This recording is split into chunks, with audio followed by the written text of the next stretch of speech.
All right, we really need to talk about airport customs. Because why is it always the worst part of international travel? Like seriously, you just survived a 10-hour flight, your neck is destroyed, your phone's at 2%, and all you want is to get out of the airport and pretend that plane food never happened. But no, instead, you're greeted by a massive line, and there are 3 customs agents for what feels like the entire population of a small country. They're moving at glacial speed, looking completely unbothered, and you're just standing there wondering, is there any way to make this less painful? Short answer? Yeah, kind of. Now, let's be fair, customs lines are basically inevitable. It's not like they're gonna wave you through just because you're tired and hungry. Trust me, a lot of people have tried the puppy eyes. But that doesn't mean you're doomed to suffer every single time. There are actually ways to skip the chaos, or at least speed things up, if you know what to do. First thing you should do is to fill out customs and immigration forms in advance. If you're trying to get through customs fast, the worst thing you can do is wait until the last second to fill out your forms. When it comes to customs and immigration, preparation is everything. No matter where you're flying from or where you're headed, there's always going to be some form of documentation you need to hand over. Sometimes it's a customs declaration, sometimes it's a health form, sometimes it's both. And of course, your passport better be within arm's reach. This is not the time to be digging through your carry-on like you lost a sock.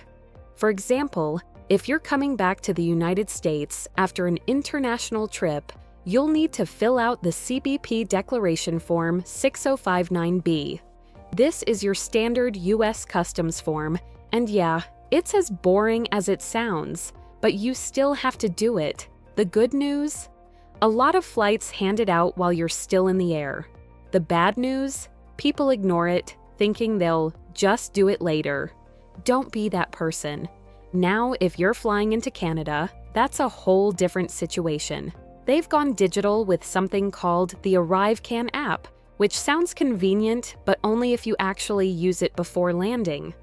It lets you submit your travel and public health info online ahead of time, but if you forget to do it, expect delays. Every country has its own rules, its own forms, and sometimes its own apps. Some still hand you paper slips, some go full digital. Some want to know if you brought any snacks. Seriously, Australia is strict about this. So before you even get on that plane, take 5 minutes to check your destination country's official customs website. Find out what they expect from you and get it done early. Pro tip: some airports even let you fill out customs forms online or through mobile apps before your flight lands. If that's an option, do it. So yeah, filling out your forms in advance might not sound exciting, but trust me, it's the easiest way to cut down on your customs wait. After this, you want to get rid of prohibited items before getting in line. One of the fastest ways to ruin your whole airport vibe is to forget that each country has its own list of absolutely not items, and trying to sneak something through, even by accident, can lead to serious headaches. Before you even think about customs, do yourself a favor. Offload anything that's not supposed to be in your bag. Don't wait. Don't hope they won't notice. Just toss it in the designated bin or eat it before landing. Yes, that includes your airplane banana. Let's talk specifics. If you're flying into the United States, you'll want to get rid of things like absinthe, soil, fresh fruits and vegetables, certain meat products, fish and wildlife, illegal drugs, obviously, and medications you didn't declare. And listen, it's not just about what's illegal. Sometimes it's about what you didn't declare. And that can land you in hot water just as fast. Remember that viral story about the woman who got fined in Australia for bringing in a Subway sandwich? Yeah, she didn't declare it, just one sandwich, and she had to pay an $1,840 fine, 1 foot long and now you're practically paying mortgage prices to the airport. Don't be that person. If you're not sure something's allowed, either declare it or get rid of it. Customs officers would much rather help you trash your leftover snack than detain you for lying. Also, please don't try to hide stuff if you suddenly remember it in line. That's how you go from tired traveler to suspicious individual real quick. If you realize you have something questionable in your bag, just be honest. Tell the officer, ask what to do. Most of the time, they'll just tell you to dump it and move on with your day. So here's the move. Before you get off the plane, do a mini bag check.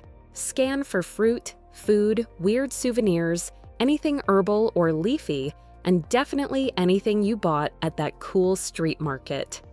Trash what needs to go. Declare what you're unsure about, and then roll into customs with confidence. This next one might sound obvious, but you'd be surprised at how many people don't do it. Get in line faster. Okay, remember when your mom used to say, "It's not a race, slow down"?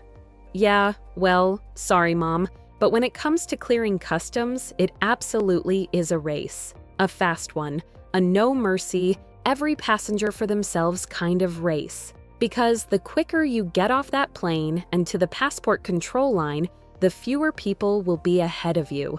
And fewer people means less waiting, less stress, and more time to, actually enjoy your trip. Now, let's be clear. We're not saying you should body check your fellow passengers the second the seatbelt sign turns off. No elbows, no Olympic levels sprinting through the jet bridge, no taking out a grandma with your overstuffed backpack. But you do want to move with purpose. The longer you hang back, the more people will pour into that customs line ahead of you. And that line moves slow, like glacially slow. So unless you're on the verge of passing out, now is not the time to stop for a snack, take a breather, or go on a casual stroll through duty-free. Bathroom break? Do it on the plane before you land. Because every minute you wait adds more bodies to that already massive line. If you're really serious about winning this post-flight race, choose your seat wisely. A seat near the front of the plane means you're one of the first to deplane, and yes, it makes a huge difference. Those extra rows between you and the exit, they could cost you 30 extra minutes of standing in line staring at the back of someone's hoodie. Also, wear shoes you can actually walk in. Some airports are out here building marathons between the gate and passport control. You'll be grateful you skipped the heels or stiff dress shoes when you're hauling your tired body through what feels like an endless tunnel just to reach immigration.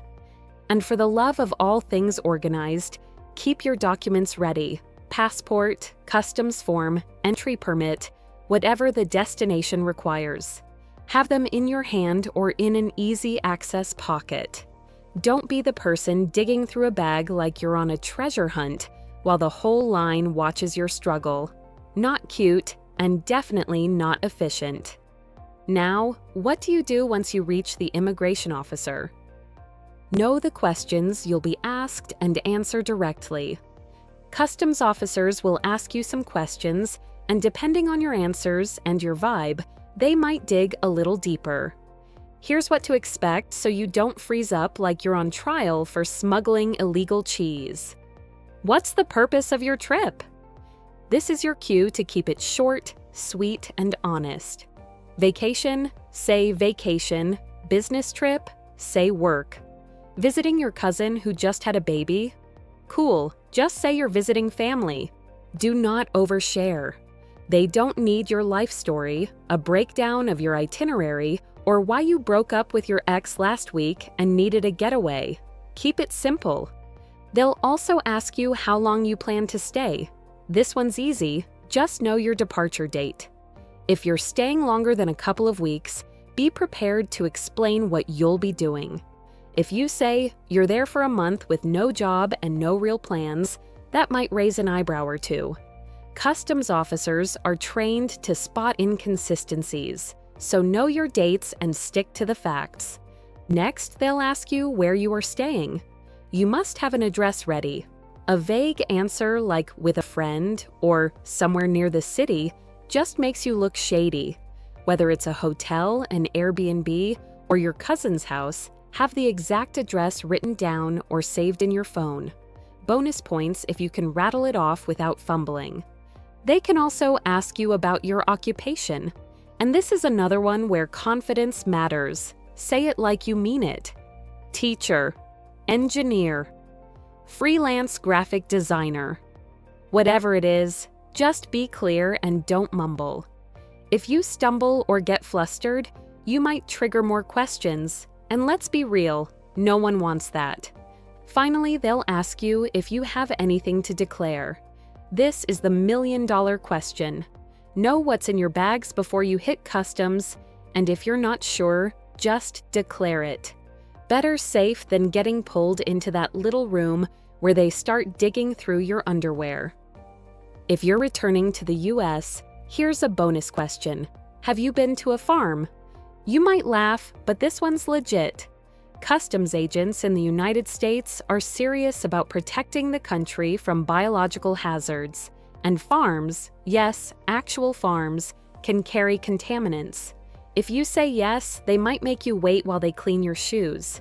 Not a huge deal, just mildly annoying. But lying about it, that's worse. Tell the truth, let them clean your boots, and move on. Another important thing you need to do is to keep your receipts. Shopping while you're abroad is basically a rite of passage. Maybe it's a leather bag in Florence, handmade spices in Morocco, or just way too many snacks from that cute little Japanese convenience store. Whatever it is, every country gives you a limit on how much you can bring back without paying duty. That's the tax they slap on anything you've bought or been gifted while traveling. Here's the thing, customs officers aren't going to just take your word when you say that luxury watch you're wearing was only $20. If they ask what you bought and how much you spent, you better have some proof. So, keep your receipts. Seriously. Shove them in a folder, snap photos on your phone, or keep a running total in your notes app. Just don't toss them like they're trash. Because they're not. They're your ticket to avoiding extra fees and awkward conversations at customs. Most countries, including the US, have a duty-free threshold. For example, if you're a US citizen returning home after more than 48 hours abroad, you're generally allowed to bring back up to $800 worth of stuff without paying duty. Go over that, and you might have to pay a percentage of the value in taxes. That new designer handbag, or those bottles of French wine, they could push you over the limit without you realizing it. And don't try to sneak things through. If customs officers decide to search your bags and find undeclared items, you could face fines, confiscation, or worse, being flagged for future random inspections, which are anything but random once you're on their radar. So, yeah, treat your receipts like gold. They're not glamorous, but they'll save you a lot of hassle when you're standing in front of a very serious customs agent who wants to know why your suitcase smells like French cheese and regret.